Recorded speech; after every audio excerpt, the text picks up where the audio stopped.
Alright, so this video is basically going to be about rail car tune-up, and there's a few things you want to keep in mind, but the basics of it are metal KD couplers and metal wheels. These are the things you really want to shoot for if you want a nice, reliable piece of rolling stock. So, I will go ahead and show you how this particular car is set up now.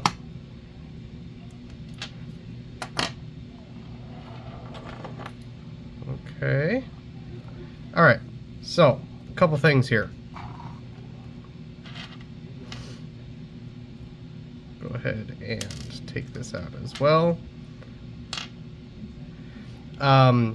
As for the car itself, as for the couplers real quick, okay. Go over this real fast. This is a KD number 5 metal coupler. And there's a few different versions of these you can buy. You can buy this version, which has the drawbar of the coupler. See if I can get it to focus up close here. There we go, which has the drawbar of the coupler right in the middle of the knuckle itself. Now, other versions you can get are overshanks and undershanks, where the drawbar will be at the very bottom of the coupler instead of the middle, or at the very top of the coupler instead of the middle. If you have a rail car that's giving you a lot of height issues, getting an underset or an overset can help you a lot. This one is a middle set, as we can tell by the drawbar being in the middle, and KD couplers are all metal. You can also get scale head couplers as well, which is a lot more realistic looking, but doesn't quite have the same contact patch as a normal KD number 5. You can also get different lengths. Typically the number 5 couplers are medium length, but you can also get short lengths and long lengths, which basically just tells you how long the drawbar itself is. You can also get couplers that come with whiskers on them that just keeps the coupler itself centered on its own. Normal KD number 5s come with coupler springs separate from the coupler. So then you just put the spring in first, and then you put in your coupler, or coupler first and then spring if you need some fine adjustment. Now that is not to be confused with the spring here. This is the coupler return spring, which keeps the coupler, keeps the knuckle of it closed unless another coupler comes in contact with it. So that's the basics on the couplers. We get this to focus back over here. Perfect. Alright.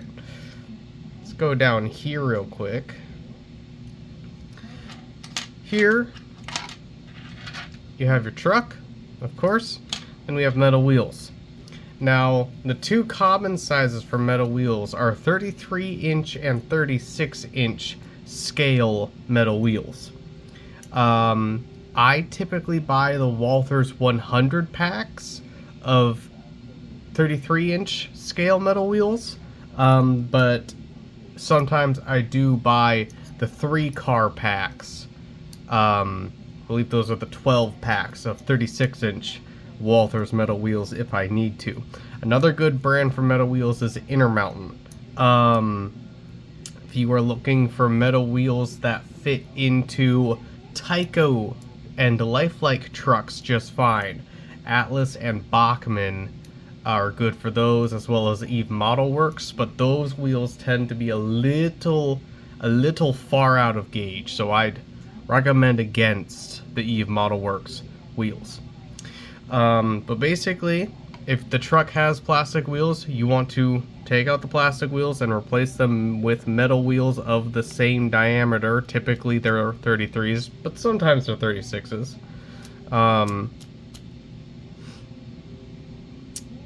That'll be up for you to figure out which one it is. It's a likely 36 or 33s.